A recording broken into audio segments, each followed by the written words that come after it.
I don't have any slides. All right, so it was the summer of 2014, and I started working here in Israel with a small company that nobody really had ever heard of yet. It was called Trax Image Recognition.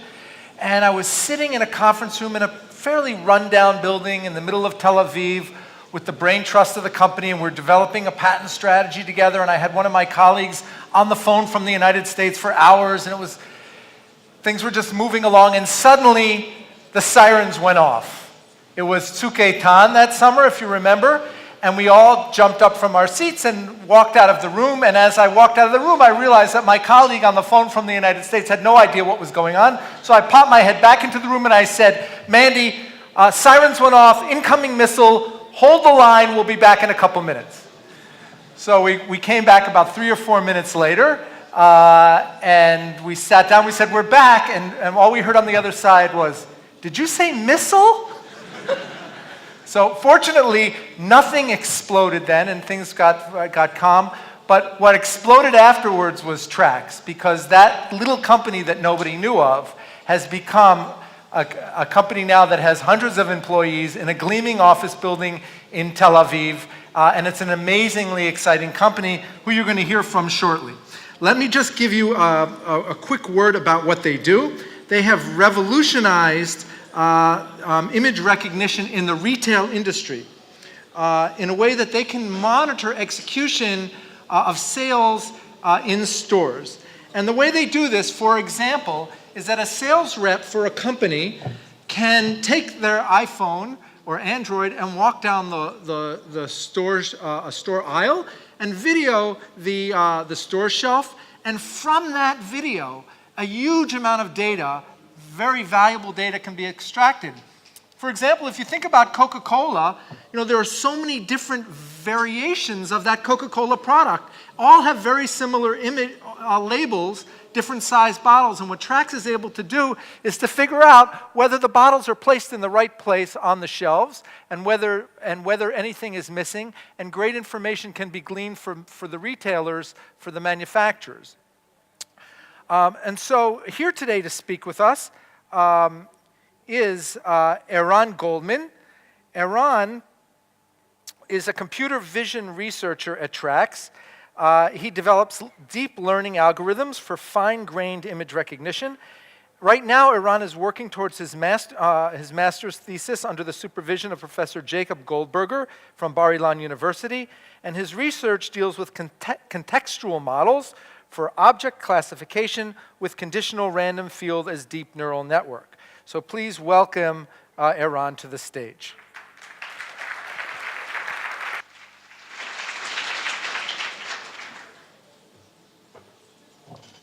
Thank you very much. Okay, so my name is Eran. I'm a researcher at Trax Image Recognition, and I'm going to talk about object recognition in crowded images. This is a joint work with Professor Jacob Goldberger of Bar-Ilan University, and also a part of my master thesis research.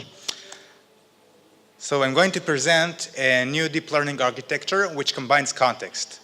But first, let's have an introduction of what Trax is and what our unique challenges are. So in Trax, we help retail companies increase sales by digitizing images of retail store shelves. Retail companies are the suppliers of products you buy in supermarkets.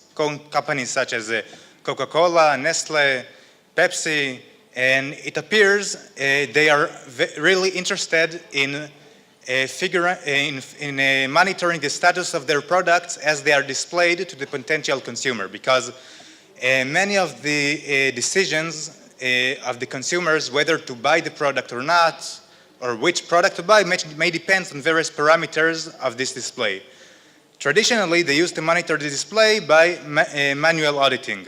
They sent people to count the number of products of each type on the shelves and write a manual report with a pen and paper. Trax solution is simply an automation of this process. Now the auditors just need to take a photo of the display with their smartphones, and we analyze the images and extract real-time reports with all the interesting information. So our solution is now very fast, cheap. It is very accurate because it is based on computing. and it is very scalable. We can now cover thousands of different stores all over the country and process millions of images on a daily basis in real time. And it's also very traceable. We have all the data digitized, so we can provide nice APIs with all the trends of various metrics that our customers are interested to see and to check their change over time in different locations and so on. We also have some sort of retail big data because we have extracted a large number of information and raw data about the way products are displayed.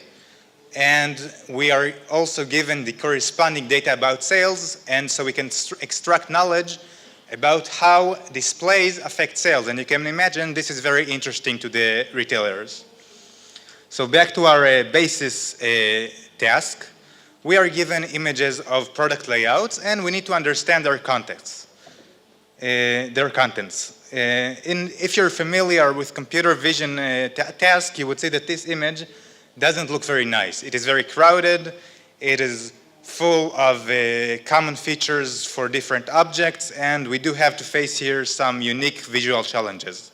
The major challenge is fine-grained classification.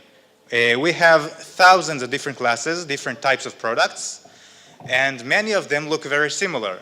For example, here you can see 6 different product classes of hair mousse. I really tried to make it easier to spot the differences by enlarging the images, but you would still have to make some effort to see that each one of them has a slightly different hair color or hairstyle. And personally, I have no clue what hair mousse is supposed to do, but I'm pretty sure that the style and the color are the essence of the product. So these are 6 completely different classes. We also have product classes which only differ by size or aspect ratio, and we do not know the distance between the shelf and the camera, and we cannot give instructions to the auditors who take the pictures. So we need to handle what we have. We have bottles which are taken from a long distance in a low quality, and we somehow need to figure out whether they are 1 liter, 2 liter, 1.5, half, and so on, which is extremely complicated. There are also other minor changes, colors, logo details, and so on. Another challenge is the crowded scenes. As we've seen in the previous slide, most of the products are very close to one another, so it's complicated to correctly split and localize each one of them individually.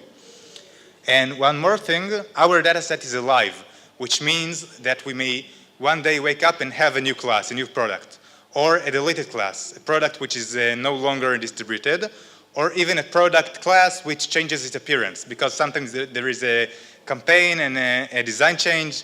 So we need our systems to constantly synchronize with the dynamic data sets. So we've shown here some very serious challenges. And like most companies today, we handle them with deep learning approaches. So last year, we presented some techniques to visualize the layers of deep neural network. And this year, we are going to show how we can add context to the network. We have developed a novel deep learning architecture which combines both visual features learned from the CNNs and contextual features learned from the classes of neighboring objects. This is partly inspired by NLP domain, as we are going to elaborate on later. But first, let's have an intuition of why context is so important. So let's take an example. Here, you can see an image of a single product. You can see it as a can, but it's quite difficult to identify its color or size. But what if you could see the neighbors? Now you could immediately identify that the neighbor color is dark blue. And it looks like the 3 of them are identical, so we can deduce that all of them are dark blue. And we can look at the rest of the shelf to see there are larger cans and even larger ones. So In this case, context really helped us classifying individual products. Here's another example. You can see here a Coca-Cola bottle, but it's quite complicated to identify the flavors or the sizes. If we look at the entire shelf, we may identify the flavor, but the size is still more problematic because all the products in the shelf look identical. So what we can do is look at the lower shelf to see there are smaller bottles, and below there are much smaller bottles. So once again, you can see how context may really help classify individual products all over the display. Still, an accurate classification of each product requires much more than just guessing the neighboring sizes or flavors. We need to actually learn the behavior of classes in those structures. And in terms of machine learning, this problem is extremely complex because we have thousands of different possible classes for each product and dozens of products in each structure. So the number of possible states a structure can have is enormous. It is way beyond the scale of standard visual recognition tasks. So we are going to borrow some concepts from another domain which does handle such large scales, and that is natural language processing, or NLP. In NLP, we have words which are the classes. The number of classes is very large because the number of words is just as the number of entries in a dictionary, and they are also structured in sentences. So you can see the similarity between a sentence of words and a shelf of products. Clearly, the behavior of sentences and retail shelves is very different, but we may use some of the techniques developed for NLP in order to learn the behavior of structures in our universe. And we may even extend this notion because unlike sentences which only have left-to-right relations, we also have top-bottom relations. So we can take NLP concepts and extend them to a more general graph. We may even consider adding other dimensions, such as the change of the display over time, to make it even more general. Now let's go a bit into details.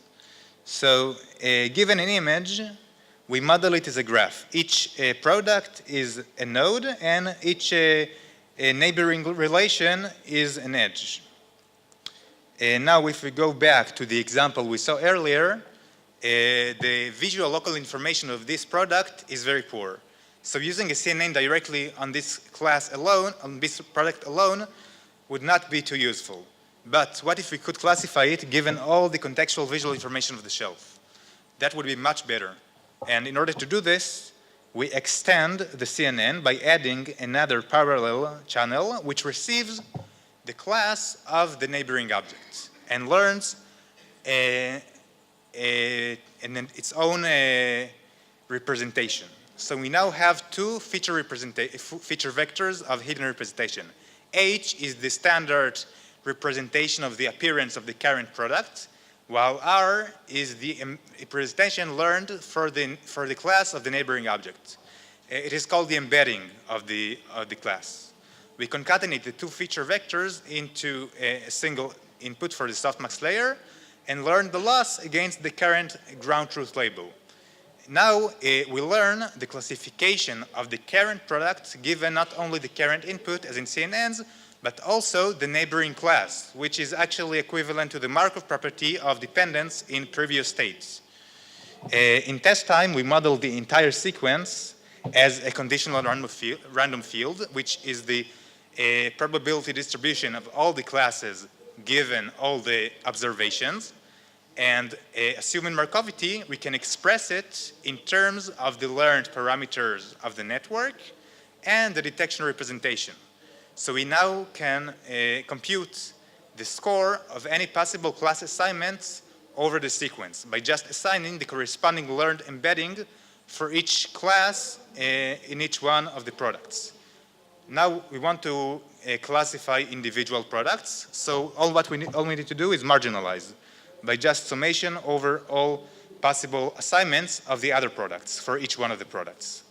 And this gives us the accurate classification of each product given all the visual contextual information of the structure. And it can be computed efficiently with dynamic programming techniques of the forward-backward algorithm with a global normalization factor of the CRF. Now, if we extend this architecture and learn embedding for various types of relations, such as top-bottom as well as left to right, we can classify each product given all the contextual visual information of the entire image. So this creates a very strong contextual model. Now let's look at the embeddings we learned for shelves. It is related to what is known in NLP as skipgrams, when we learned to embed classes according to their context. For example, words like orange and lemon tend to have similar neighbors, so they get embedded in close proximity in this space. Now our architecture learns the embedding with respect to the neighbor's visual features. So it is quite similar, but it learns it with respect to visual features and not to classes, and not to words. And in fact, when we explore the space of learned embedding, we can see that classes that are close to one another are similar, not in their own visual appearance, and not in the tendency to be neighbors of one another, but rather in their tendency to have the same context. For example, classes which have the same container type, shape, or volume would usually be next to one another, or classes which belong to the same category, such as energy drinks or dairy products and so on. And that's because the proximity in the space represents the mutual tendency of the classes to have similar neighbors. And neighbor similarity is measured by the distribution of visual features the appearance of those neighbors have. So we actually combined here computer vision techniques of extracting deep features from images and NLP techniques of embedding classes according to their contextual similarity. Okay, so we have demonstrated a classification of the entire image as a structure, assuming we have the correct graphical model. Now, in order to have this model, we first need to detect the products accurately, which means that we need to have exactly one bounding box localized around each product. That's just a stage to create the graph. What happens if we have an error during the detection process? In general, it may partly distort the structure. So to get the idea, let's compare it with sentences. If we have a sentence and let's say we drop one product or drop one word, in some cases it may change the meaning of the sentence. Similarly, if we accidentally split one product into two detections or one word into two words, it may, in edge cases, change the meaning of the sentence as well. The idea here that any error or inaccuracy in the detection stage may distort the structure to some extent, because the structure we will use to classify the products will not be identical to the real structure observed in the image. And that's why we wish to have our detections as accurate as possible. The problem is that even state-of-the-art detectors don't necessarily guarantee it. They have their own weaknesses, instability issues, and other problems. And most importantly, they only work on much simpler images. They are not even close to have the ability of working in our images, which are way more complicated. For example, you can see here that our images, which are usually very crowded, so the positive detections are also very crowded. So we can imagine how complicated it may be to split crowded positive detections into individual clusters, each around each product. That's one problem we have. Another problem is with combining the boxes of a cluster into a single box which represents its localization. This is usually done with non-maximal suppression, where we select the box that got the local best classification score. But if we apply such a technique in our data set, we may get these 4 results, for example. Each one of them got a very good score because it does look identical to a real product. I don't care, in this stage I just build the model, the structure, so I don't care about classification. I do want to have accurate localization because this is the part of the structure I build. So let's see how good the localization is of the products behind. So the first one was okay. The second one is a bit inaccurate, if you can see its top. And the last 2 are just a disaster. So you can see that in our case, we cannot assume that local good scores represent approximate correct localizations. And to overcome all those problems, we developed various techniques which allow us to have much more robust detections, and you can see some more details of them in the poster presented outside. I'm just going to say that we managed to harness the disadvantage of crowded scenes for our benefits, because now we have more prior knowledge, so we can converge into a more reliable set of boxes that have the structure, the expected structure. And so to summarize, we introduced a new deep learning architecture which jointly classifies all the products or objects in the image using both visual and contextual information. We handled the large scale of the problem using NLP-related techniques of embedding, and even extended the NLP notion of a sentence to a higher dimension. And we introduced some of our unique detection problems, and you are welcome to go to the poster and see some of our solutions for that topic. Thank you very much.